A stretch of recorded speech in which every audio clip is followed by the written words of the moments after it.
obediência. Amém? Assim concluímos os capítulos 4 e 5. Hoje nós percorreremos os capítulos 6 e 7. E hoje nos capítulos 6 e 7 eu quero falar sobre liderança capacitadora, organizada e servidora. Porque a igreja imparável que detém aquelas marcas, ela avança e no meio do caminho se chega a uma conclusão.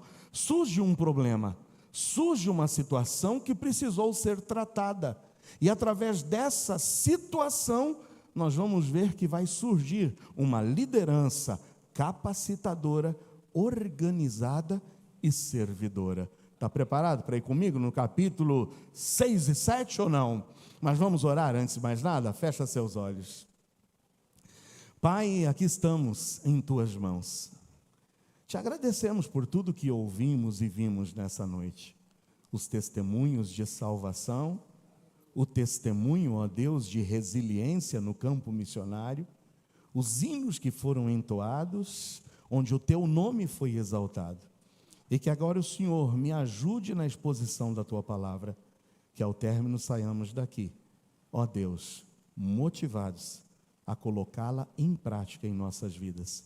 É a oração que eu faço humildemente, em nome de Jesus. Amém. 4 características, rapidamente, fundamentais dessa liderança, que a igreja precisa ter. Uma liderança capacitadora, uma liderança organizada, e uma liderança, acima de tudo, servidora, que está disposta a servir. Nos primeiros versículos do capítulo 6, nós vamos fazer a leitura dos 7 primeiros versículos. Com a sua Bíblia aberta, vamos ver aqui essa primeira característica de uma liderança capacitadora, organizada e servidora. Ora, naqueles dias, crescendo o número dos discípulos. Olha, crescendo o número, vocês se lembram? Na primeira mensagem de Pedro no Pentecostes, quase 3.000 almas se converteram. Mais para frente, com o avanço da igreja, no capítulo 4 e 5, nós vamos perceber que quase 5.000 pessoas foram agregadas à igreja. A gente está falando de quase um total de 8.000 pessoas. Então é por isso que o capítulo 6 começa dizendo, crescendo o número dos discípulos. Houve uma murmuração dos gregos contra os hebreus. Aí surge, irmãos, o que de pior pode existir no meio de uma igreja: murmuração. E vem a murmuração no sentido de que, está vendo? Os crentes aí, os espirituais, não estão cuidando das suas viúvas. E meus irmãos, num universo de 8.000 pessoas, quantas viúvas será que não chegaram e que foram agregadas à igreja? Então, vamos aí imaginar, eu não sei quantas viúvas nós temos aqui, mas vamos colocar 1% de viúvas. Num universo de 8.000 pessoas, quanto seria 1%? Pelo menos 80 viúvas. E essas viúvas estavam sendo desprezadas, não estavam sendo bem assistidas. Isso surgiu, a murmuração, sabe? Está vendo? A igreja não está fazendo o que devia fazer. Está vendo? Olha lá, cadê os apóstolos? Cadê o Pedro? Cadê o Bartolomeu? Cadê João? Cadê Tiago? É fácil falar. E começou a murmuração. E aí o que acontece? A murmuração chegou aos ouvidos da liderança. E a liderança era constituída, pelos 12 apóstolos. Versículo 2. Os 12, convocando a multidão dos discípulos, disseram: não é razoável que nós deixemos a palavra de Deus e sirvamos as mesas. Os apóstolos estão dizendo, nós temos uma ação, que é uma ação necessária, que é pregar a palavra de Deus, que é ensinar, que é capacitar, que é fazer discípulos. Não é razoável que nós deixemos para servir a essa situação. 3. Escolhei, pois, irmãos, dentre vós, 7 homens de boa reputação. Pega aí, está pegando? Boa reputação, cheios do Espírito Santo e de sabedoria, aos quais constituamos sobre essa necessidade. Mas nós perseveraremos na oração e no ministério da palavra. Nós apóstolos vamos continuar firmes na oração e na pregação, no ensino da palavra. E esses 7 homens, dentro dessas características, estarão sendo delegados para essa ação. E esse parecer 5 contentou a toda a multidão, e elegeram Estevão, homem cheio de fé e do Espírito Santo, Filipe, Prócoro, Nicanor, Timão e Parmenas. Tem alguns que dizem que é Timão e Parmeras, não tem nada a ver, tá bom? Não tem nada a ver com o Timão e nem com o Parmera, é Timão e Parmenas, e Nicolau, prosélito de Antioquia. E os apresentaram ante os apóstolos, e estes, orando, lhes impuseram as mãos. Veja o processo como foi: surge a necessidade, é dada a solução, se busca homens dentro de uma característica, as mãos são impostas, como no sentido de dizer: a bênção e o reconhecimento da igreja estão com vocês, vão para essa tarefa. E o que aconteceu? Resultado 7, crescia a palavra de Deus, e em Jerusalém se multiplicava muito o número dos discípulos, e grande parte dos sacerdotes obedecia à fé. Talvez você, olhando no título desse capítulo 6, vai ler aí sobre a instituição dos diáconos. É aqui que surge o ministério diaconal, o diaconato. A palavra diácono vem de servir, de ministrar. E aqui nós temos o nome dos 7 primeiros diáconos, que estariam junto com os apóstolos, comprometidos nessa missão. Uma missão de fazer com que a igreja imparável continuasse crescendo. Irmãos, olhando para esses 7 primeiros versículos, eu quero dizer a primeira característica de uma liderança capacitadora, organizada e servidora.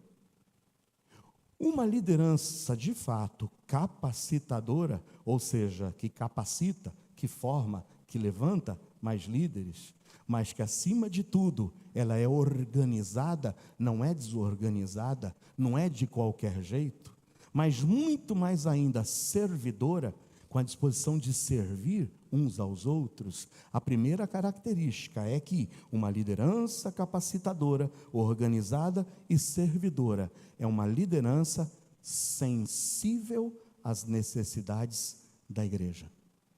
A primeira característica é que a liderança precisa ser sensível às necessidades da igreja. Quando surgiram as queixas, quando surgiu ali a suposição de uma possível negligência na distribuição dos alimentos, e que gerou a murmuração, a liderança capacitadora, organizada e servidora não ignorou, mas considerou que se há uma necessidade, essa necessidade precisa ser suprida. Por isso que a liderança precisa ser sensível às necessidades da igreja. E foi daí então que escolhidos foram 7 homens. Os apóstolos deixaram claro: nós temos uma missão principal. E qual é a nossa missão principal? Leia comigo de novo o versículo 2. Não é razoável que nós deixemos ao quê? Palavra de Deus. E no versículo 4 os apóstolos complementam: nós perseveraremos na oração e no ministério da palavra. Então veja, irmãos, não é demérito e não deveria ser para ninguém dentro de uma igreja organizada o fato de cobrar da liderança que esteja inserido em tudo e em todas as situações. Esse que vos fala tem zelo, e sempre teve, e continuarei tendo zelo. Minha esposa é testemunha, minhas filhas são testemunhas, que eu não subo no púlpito dessa igreja, sem que eu não me prepare durante toda a semana, sem que com oração e com preparo, eu não estude essa palavra, eu não prescrute essa palavra, eu não examine essa palavra, para ver qual é o recado que Deus quer que eu transmita à igreja. E se você acha que isso é algo desprezível, para mim não é. Porque quando Deus me chamou, e um dia eu estarei diante de Deus, Ele cobrará cada palavra que saiu da minha boca do púlpito dessa igreja. Eu fico feliz quando o irmão Noel disse, quando eu estive aqui, quanto eu aprendi. Quando o pastor fez classe de liderança, recebi 2 cursos que o pastor deu, e eu faço isso e sempre farei com zelo e com alegria no meu coração. O que mais me alegra é poder sentar contigo, apresentar-te a palavra, abrir essa palavra, a gente sabe degustar essa palavra, e eu continuarei fazendo isso com zelo, orando e intercedendo por essa igreja, e estudando cada vez mais essa palavra, porque um dia eu serei cobrado por Deus. E aqui diz: nós perseveraremos na oração e no ministério da palavra, mas não vamos desprezar a necessidade. Há uma necessidade? É aí então que se levanta o ministério diaconal. O diaconato surge porque o evangelho exige a pregação da palavra, amém ou não? Exige a pregação da palavra, mas o evangelho e a ação da igreja, além da ministração e aplicação da palavra, exige também ações sociais, exige também que nós socorramos as necessidades. No entanto, amados irmãos, quando a gente acha que o importante é só assistência social sem a pregação da palavra, isso não passa de assistencialismo. Socorro de necessidades sem a pregação da palavra não passa de assistencialismo. E a igreja não deve focar única e tão somente o assistencialismo. Mas nós devemos continuar pregando a palavra de Deus, amém ou não? O termo diácono, como eu disse, vem do grego diáconos, que significa servo ou aquele que ministra. Por isso que, da mesma forma que na igreja primitiva houve a necessidade do ministério diaconal, ainda hoje os diáconos continuam desempenhando um papel essencial na organização e assistência dentro das igrejas. Porque uma liderança capacitadora, organizada e servidora é uma liderança sensível às necessidades da igreja. E uma das necessidades é assistência social, amém ou não? A igreja deve continuar fazendo assistência social ou não? Amém. Amém. É por isso que uma das coisas que a gente faz é recolher alimentos, para a gente montar cestas e distribuirmos. Mas é por isso que essa igreja, todo fim de semana, abre as portas para receber esse grupo bonito de crianças que nós receberemos a partir do próximo domingo, para também fazermos assistência social com eles. Sabe uma das coisas que uma das crianças disse ontem? Ai, que saudade! Eu não vejo a hora de comer a comida gostosa daqui do projeto. Isso é o que marca a vida dela. A mãe até disse: a comida que eu faço não é boa? É boa, mas a daqui é melhor. Então, irmãos, tem crianças que vêm aqui, são alimentadas com uma alimentação que, quem sabe, ela não recebe durante toda a sua semana. Tem crianças que vêm aqui e recebem gratuitamente instruções, o que possibilitou que esses adolescentes hoje estejam no mercado de trabalho, porque foram abençoados. Isso é um pouco de assistencialismo? É um pouco de assistência social? Mas a gente não deixa de pregar a esses meninos e meninas, o quê? A palavra de Deus. Porque são duas coisas que não são, irmão, simplesmente uma compensa a outra, não. Por isso que os apóstolos falaram: a gente não vai deixar de pregar a palavra, a gente não vai largar a oração, mas nós não vamos ignorar as necessidades.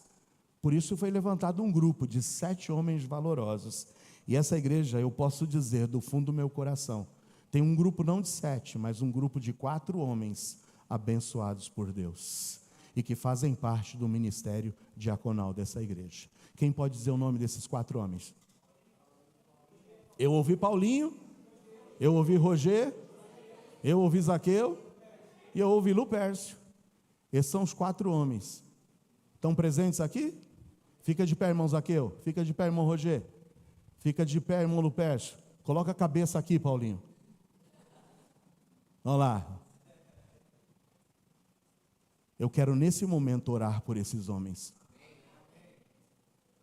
Porque se tem um papel que me cabe, é orar por eles. Hoje nós estávamos num tempo na manhã compartilhando as nossas necessidades, as nossas dificuldades.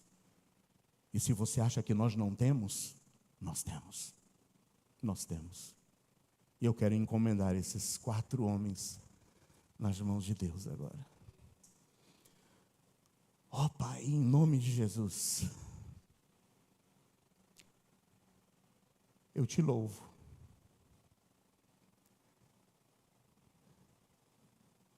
Eu te agradeço, porque o Senhor tem sido misericordioso comigo e colocado no meu caminho esses 4 homens que têm me abençoado. Pai, toma conta e acalma o coração do irmão Zaqueu. Tu sabes, tu conheces o que ele está passando.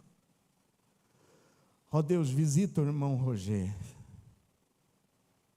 Direciona ele nas decisões que precisam ser tomadas. Pai, visita o meu irmão Lupércio. Enfrentou nos últimos tempos muitas tribulações. Acalma o seu coração, ó Deus. Visita o meu irmão Paulinho. A gente sabe da ansiedade, do tempo que ele e Carol vem encomendando a vida de Sayuri em tuas mãos. Ó Pai, usa estes homens e continua os usando para a tua honra e tua glória, em nome de Jesus. Irmãos, Deus colocou esses homens na igreja. E eu espero que o mínimo que vocês façam por eles é honrá-los, é respeitá-los. Você não quer me honrar, você não quer me respeitar, tudo bem, mas honre e respeite esses homens. Deus os colocou aqui. Eles fazem parte de uma liderança capacitadora, organizada e servidora.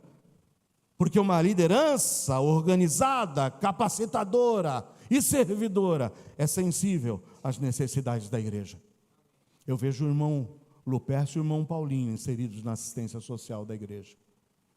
Eu vejo o irmão Zaqueu, e se você não percebe, zeloso durante a semana, fazendo até o que não lhe cabia.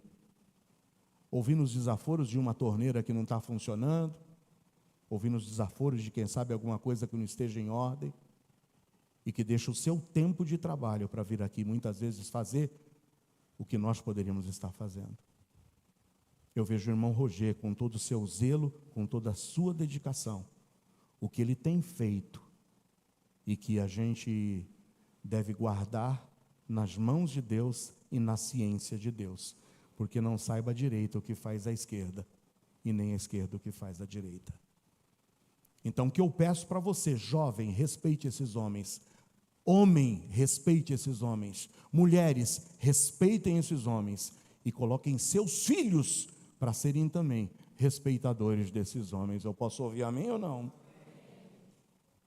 Em segundo lugar, uma liderança capacitadora, organizada e servidora, não somente é uma liderança sensível às necessidades da igreja, mas é uma liderança de boa reputação e cheia do Espírito Santo e sabedoria, amém ou não? Você acha que é fácil chegar ao diaconato? Você acha que é fácil chegar a uma posição dessa?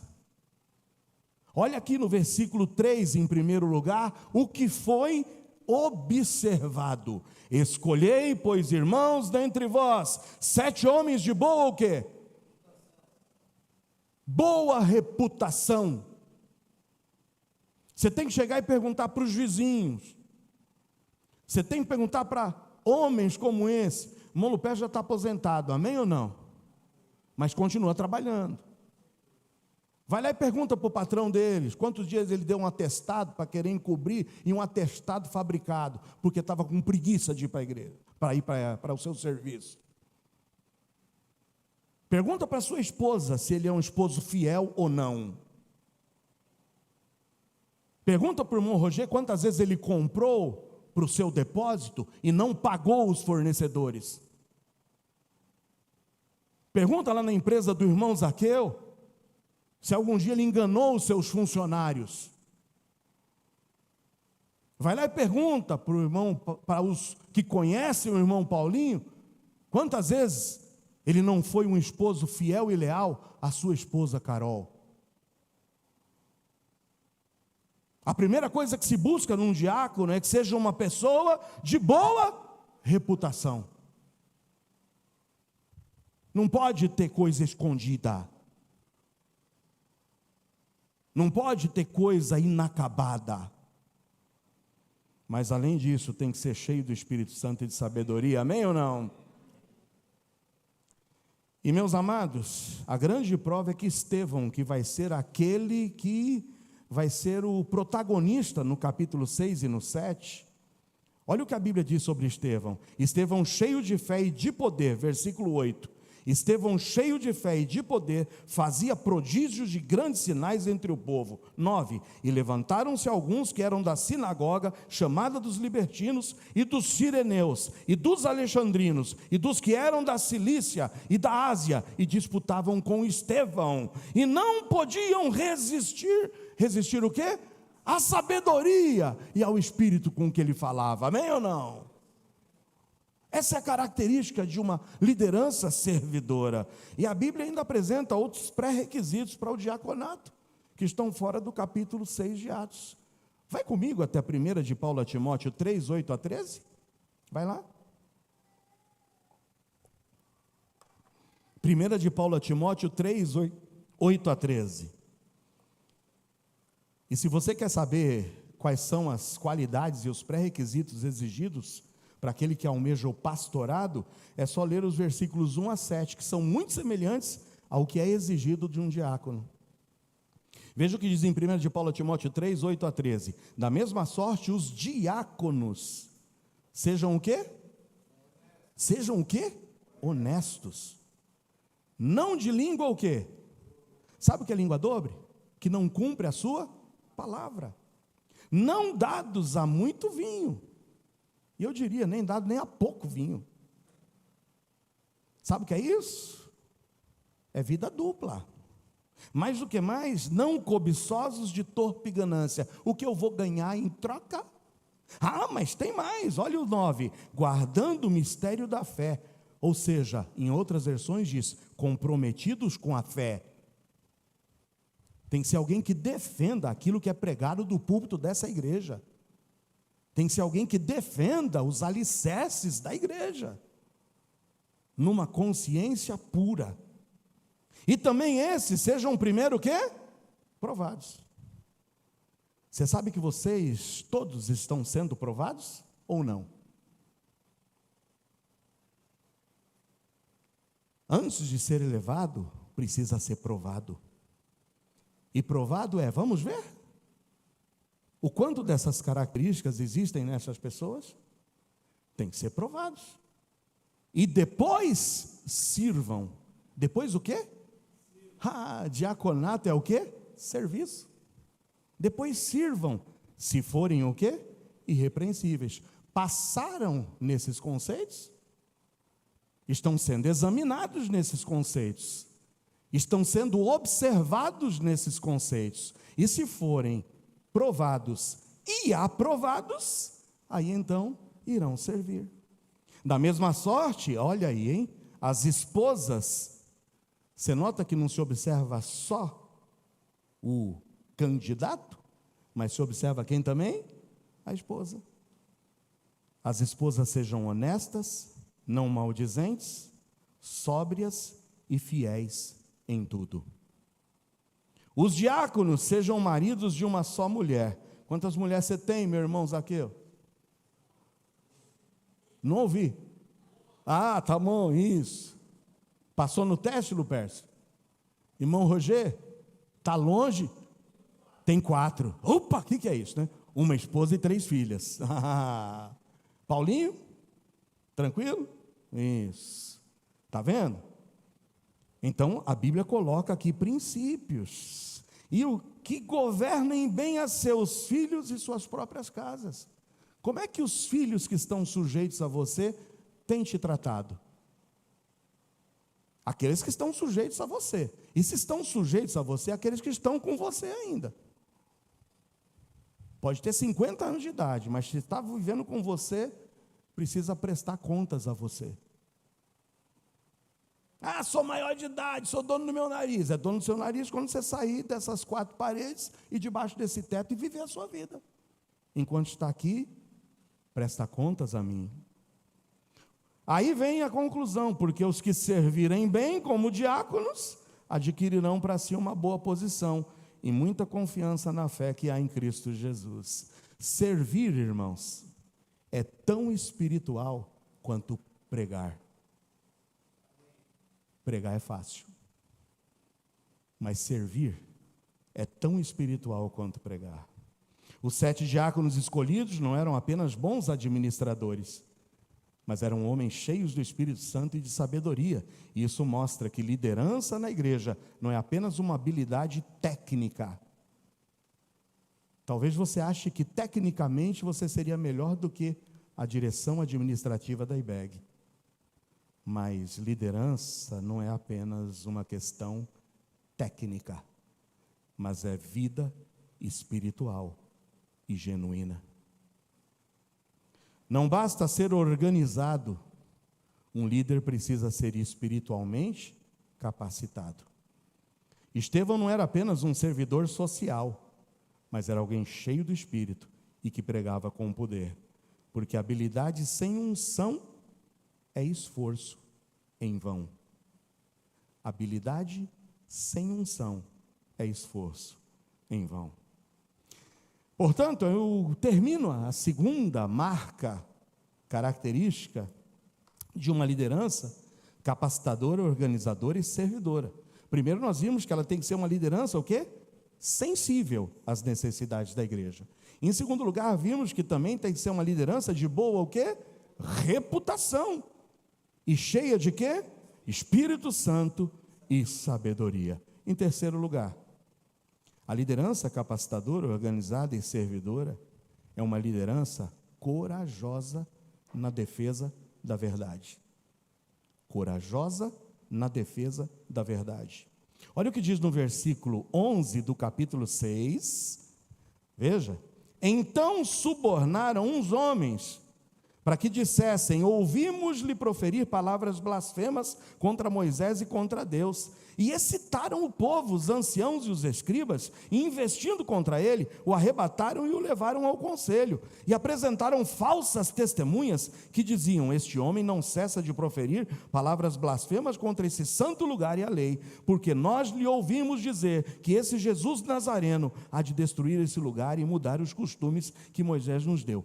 Estevão foi uma pessoa que sofreu calúnia.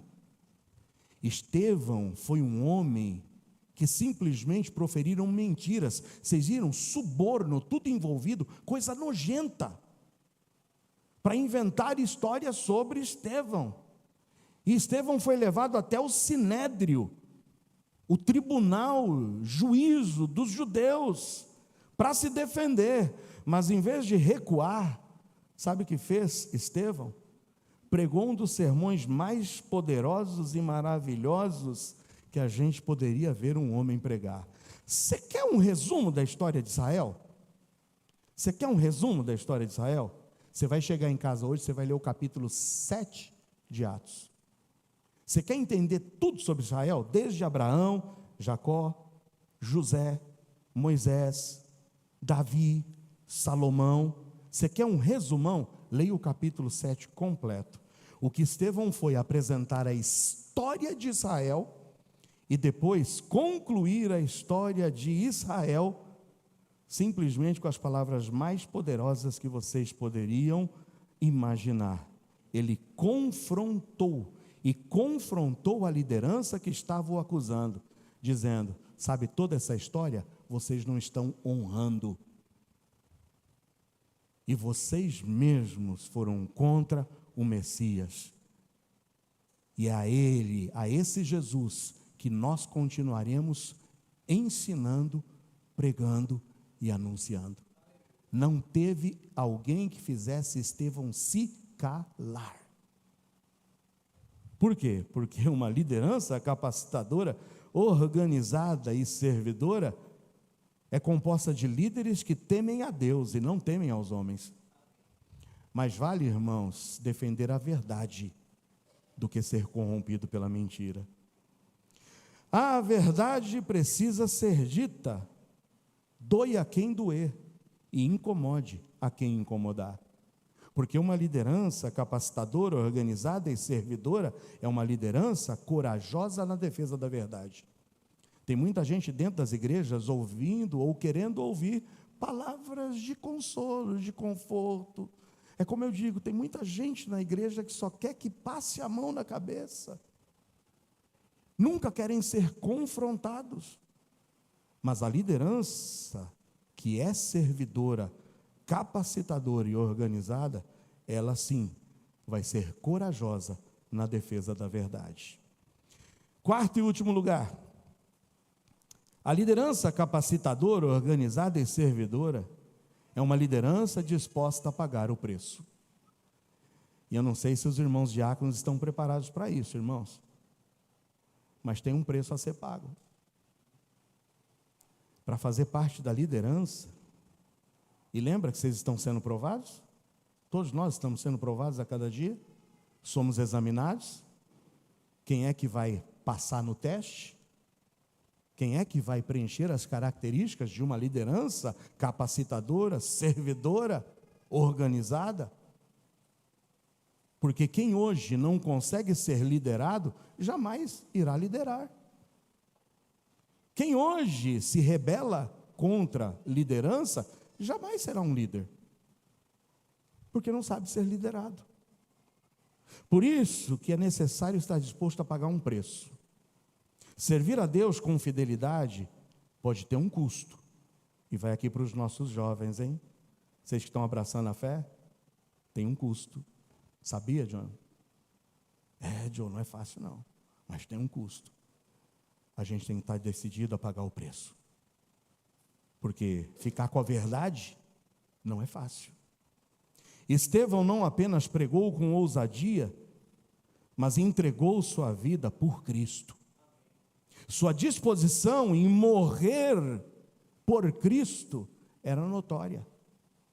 Lembra, mais uma vez, clichê já. O pastor só vive falando isso. Sim, Estevão estava disposto a morrer por Cristo. Você consegue hoje, pelo menos, estar disposto a viver por Ele? Pelo menos hoje, disposto a viver por Ele? Mas veja o que diz versículos 55 a 60 do capítulo 7. Mas ele, estando cheio do Espírito Santo, fixando os olhos no céu, viu a glória de Deus e Jesus que estava à direita de Deus. E disse: eis que vejo os céus abertos e o Filho do homem que está em pé à mão direita de Deus. Mas eles gritaram com grande voz, taparam os seus ouvidos e arremeteram unânimes contra ele, e expulsando-o da cidade, o apedrejavam. E as testemunhas depuseram as suas capas aos pés de um jovem chamado, conhece Saulo? Sabe quem foi que pediu a cabeça de Estevão?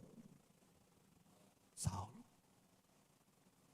E a grande prova de que ele era o mandante desse crime foi que as roupas de Estevão foram colocadas aos pés de Saulo. 59, apedrejaram a Estevão, que em invocação dizia: Senhor Jesus, recebe o meu espírito. E pondo-se de joelhos, clamou com grande voz, mesmo no último momento da sua vida, dizendo: Senhor, não lhes imputes este pecado. E tendo dito isso, adormeceu. Servir a Cristo pode custar tudo. mas vale mais do que qualquer coisa. Servir a Cristo pode custar tudo, mas vale mais do que qualquer coisa. Os líderes de hoje devem estar dispostos a enfrentar críticas, perseguições, desafios, mas sempre mantendo um coração perdoador e fiel até o fim. Uma liderança capacitadora, organizada e servidora é uma liderança, primeiro, sensível. E sensível o quê? Às necessidades da igreja. Mas também é uma liderança de boa reputação e cheia do Espírito Santo e sabedoria. Mas também é uma liderança corajosa na defesa da verdade. E por último, é uma liderança disposta a pagar o preço. Estão dispostos os meus diáconos a morrer por Cristo? Que essa seja a nossa disposição. A continuarmos com a verdade. Doa a quem doer. A liderança cristã eficaz não se mede pelo poder que exerce, mas pelo serviço que oferece. Essa igreja precisa de líderes. A gente necessita de mais líderes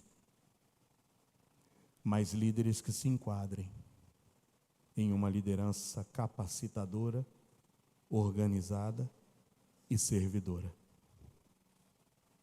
Se você se encaixa nessas marcas, saiba que você está sendo observado e provado. E é o tempo quem dirá se você foi ou não aprovado. Mas bendita coisa é ser aprovado por Deus do que pelos homens. Irmãos, a minha palavra final é essa. Orem pela IBEG. Orem pela nossa igreja. Orem para que cada vez mais Deus possa usar pessoas aqui. E o livro de Atos, não à toa, tem para a gente a trajetória da igreja. E tem muito a nos ensinar sobre os passos que a gente tem que dar. Fecha seus olhos.